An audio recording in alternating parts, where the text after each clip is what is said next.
Hey everyone, thanks for listening to Quality Matters. I'm Darcy Chambers. I'm Kyle. And today we've got another article. This one's talking about certifying the certifier. Okay. And this is a journaled entry. It's written by Roberta, Marstellar with Sheila, Alegria. I'm not sure who actually did the journaling. That's why I mentioned their names.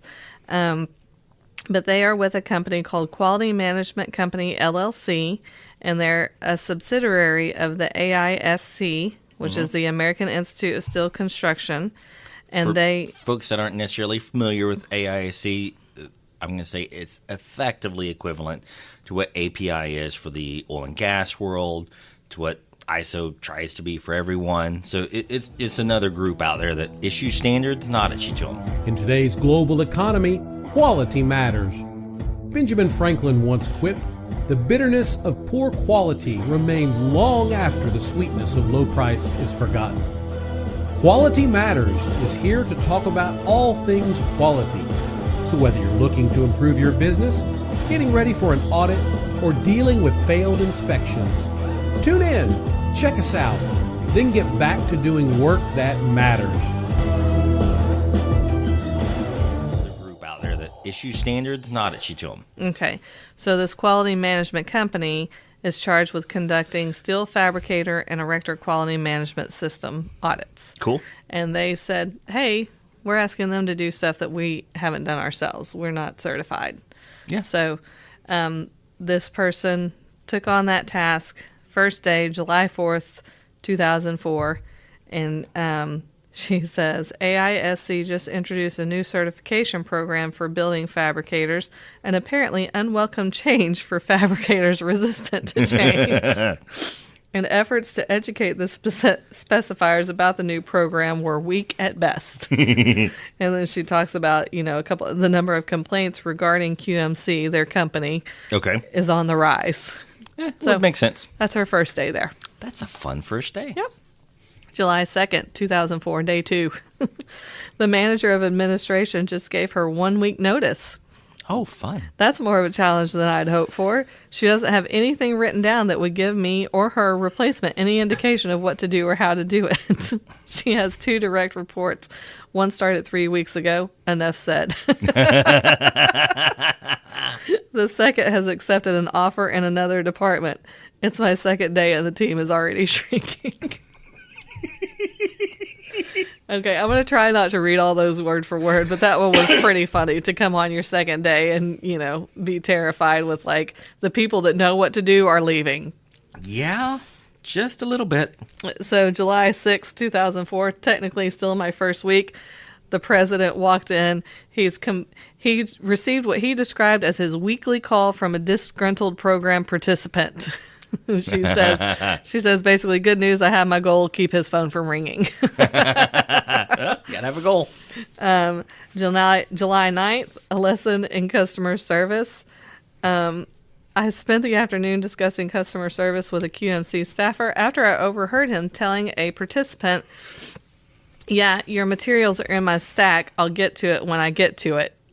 Oh, crap.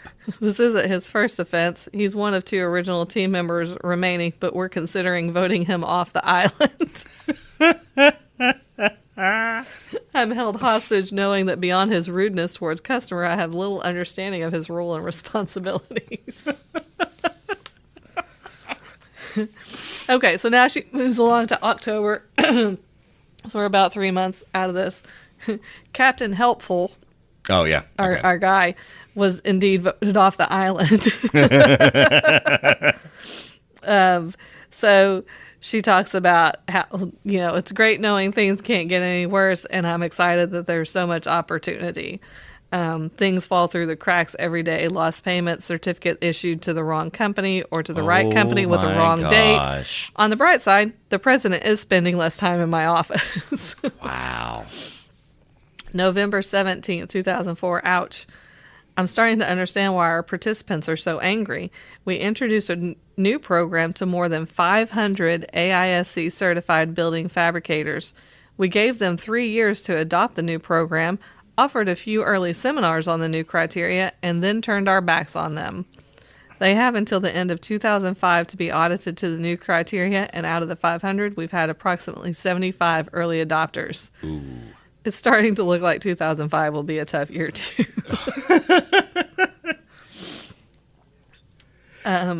January 5th, 2005, this is when they initially discussed becoming ISO certified. She says, I'm in favor of anything that would formalize and improve how we do business, and it feels hard. Yes.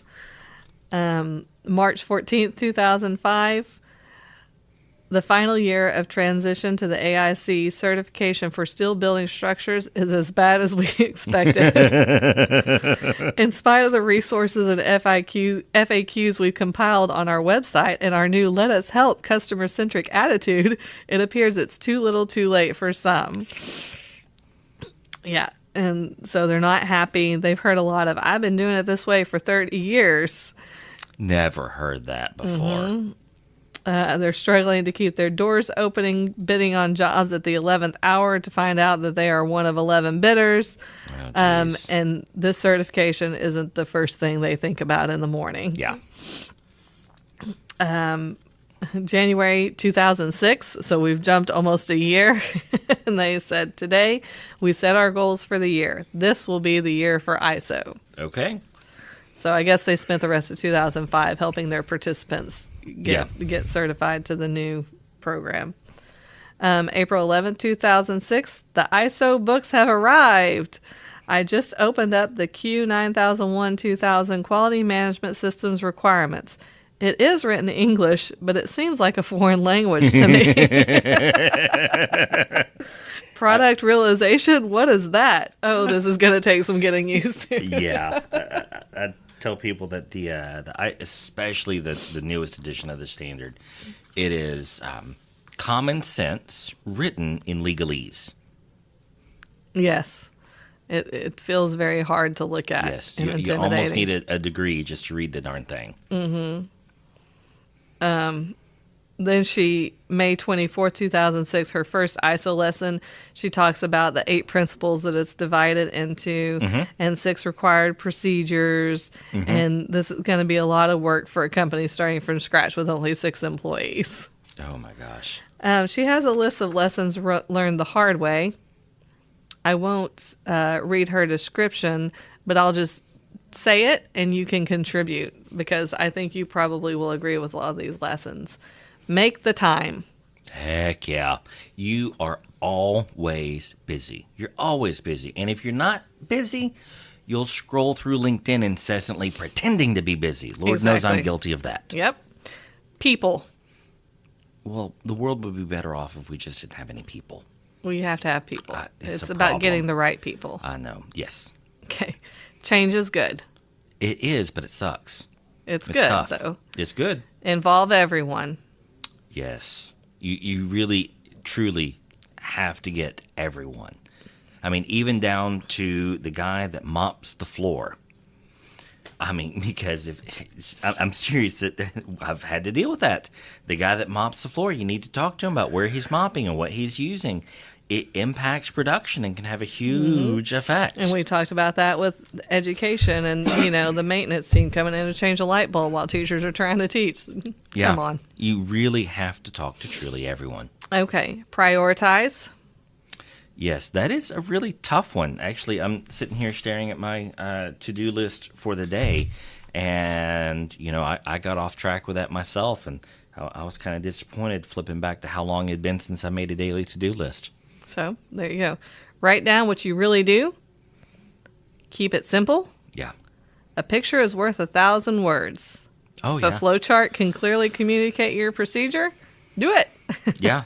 I audited a company once. They did a better job than anyone I've ever seen. I couldn't have even done as good of a job. I mean, even closer to good of a job is what they did. Their procedures were almost entirely flowcharts. They had maybe a paragraph of text. It was all really well done. I feel like graphics are so flowcharts. much easier to understand than read because you can easily glance at it and go, "Oh no, that's not what I need. That's not. Oh, that's the one I need." And But what I loved about theirs is it was very simple and linear.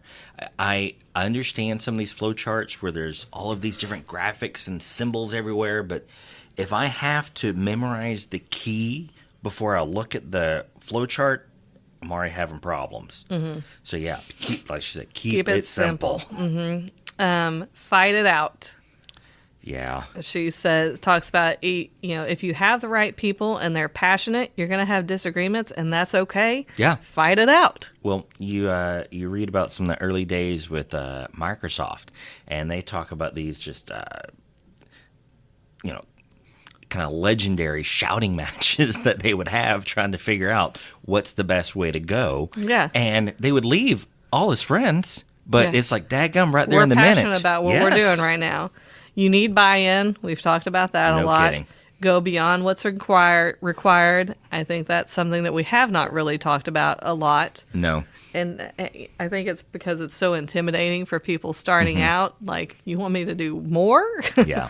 But you mentioned before that continual improvement is a part of getting certified. It is a part of the standard. You have to improve and show evidence of that improvement. Review procedures together. I think that's obvious. Don't insist on perfection.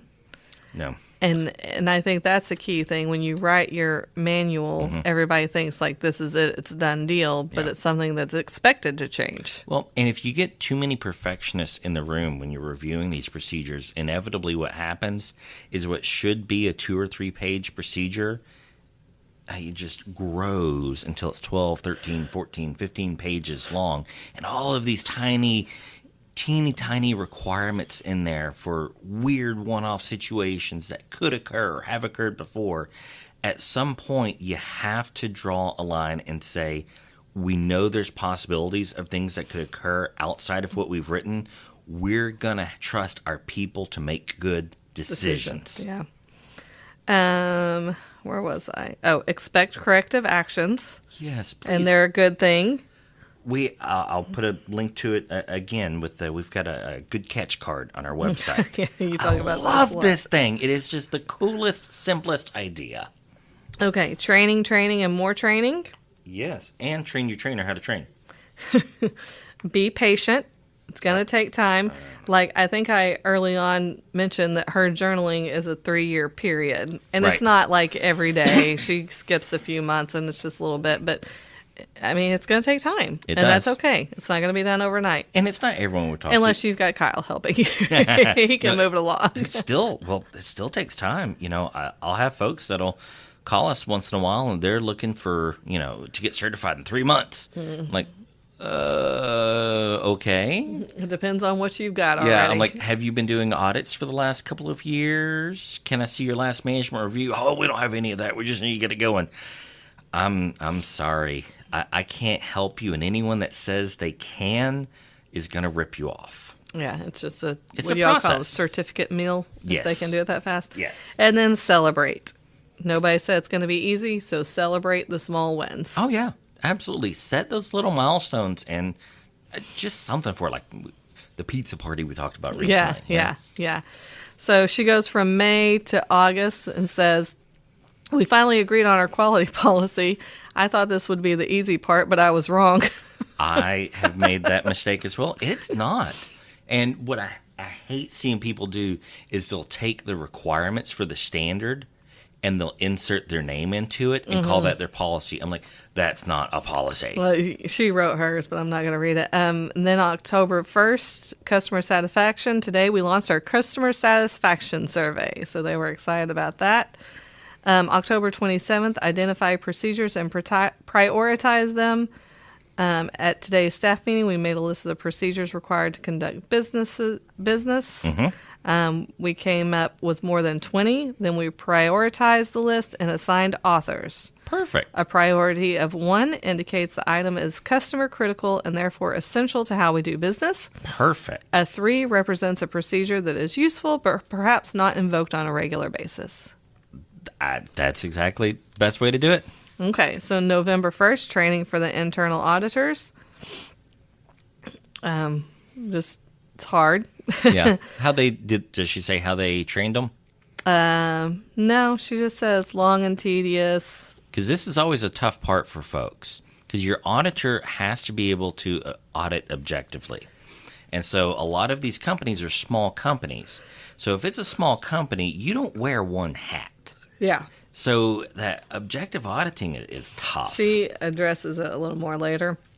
November 10th, writing our first procedure. Yet another lesson. I thought writing procedures will be an exercise of simply listing the steps in the process, but there is more to it than that. You need a scope, assignment of responsibility, related records, and a revision history. I was surprised that we could still fit most of our procedures onto a single page.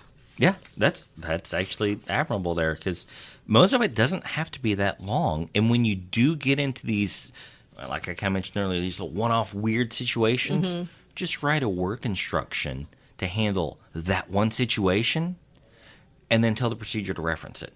Okay. November 29th, writing more procedures. They meet once a week and take turns helping each other write procedures. Oh, cool. They pick one procedure and allow no more than an hour. Perfect. So it doesn't feel overwhelming. Yeah, and when you put those time restraints on people, you get more work. Yeah, more effective use of that time. January 18th, the internal audit part 1. Woohoo! As it turns out, the challenge of conducting the internal audit is a function of who is involved in the audit. Our client services coordinator was tasked with interviewing me about the subject management responsibility for her portion of the internal audit. We were both nervous. She didn't like being the one to put the boss under the microscope. And as the team leader, I felt pressured to have all the right answers. Yeah. We both survived and learned a lot in the process. I remember the first internal audit I did. I had trained 5 other people to be internal auditors. Mm-hmm. And so we had this huge matrix of who would audit what. And yeah, it was funny, too, because the person that audited me for my piece had actually worked with me at a previous job. And so I brought her over here. And so she'd worked with me for like 4 years at this point. Mm-hmm. And so here she is auditing me, and she kind of described the exact same thing. She's like, this is a little weird to be asking me these questions. Yeah. January 24th, our first management review meeting. Cool. Those are going to be tough, though.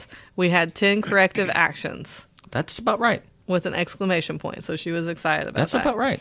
February 19th, 2007, training each other on our procedures. It was an uncomfortably long meeting, and we only made it through 10 procedures. Ooh. April 9th, 2007, day 1 of our ISO 9001-2000 audit. For many years now, we have required our fabricators and erectors to go through a rigorous audit in order to obtain their AISC certification.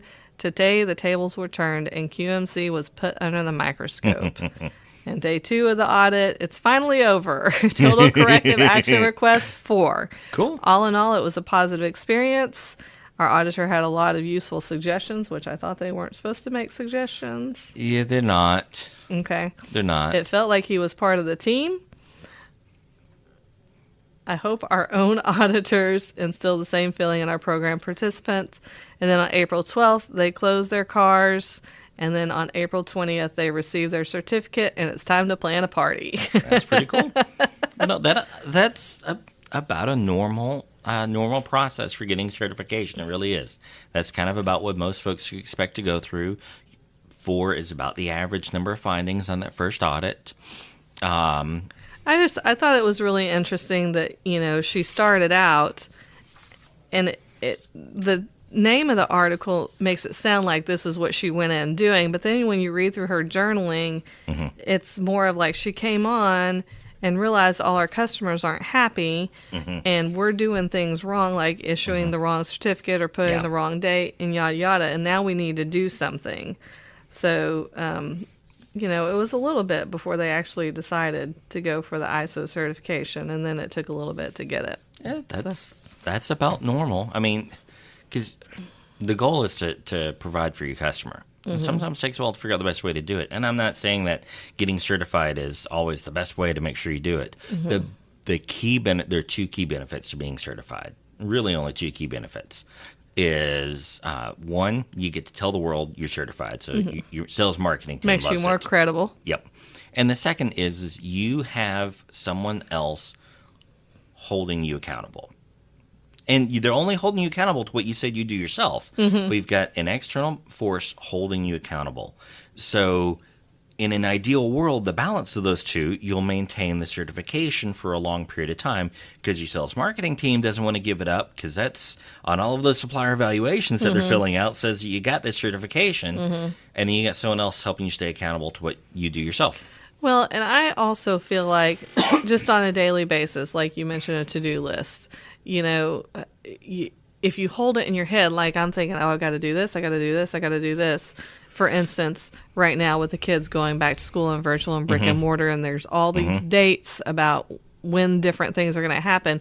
And the whole time we were on vacation, I was thinking like, oh, I got to, but as soon as we got back and I got on my computer and I looked at it and I put it in the calendar, it's done and I don't have to worry about it. So I feel like with this, as soon as you write your procedures down, you don't forget any. No. Because you took the time to write it. And not even because you're looking at them. No. But you took it out of your head, you put it there, and now you know how to do it. And you don't have to keep it there in the front of your mind all the time. With everything else. Yes. It's there. I know if I need to reference it, it's there. I know if someone else needs to reference it, it's there. And putting it down in a procedure format, it forces you to distill what might take you 2 or 3 hours to explain the whole process to someone. You can distill all of that down into 1 or 2 pages. I mean, it's a really good way to get to the crux of what you're looking for. Yeah. So I thought that was just kind of a funny thing to read through. It is. And it's fun. A good take on it. I enjoyed listening to someone else's struggle going through the process the first time. Lord knows I had my own. All right. Well, thanks for listening, y'all.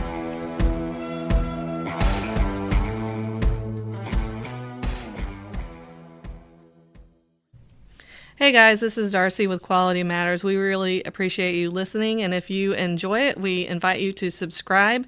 You can find us on iTunes, Spotify, anywhere you listen to your podcast. Subscribe, comment, leave us a review. We're happy to hear from you.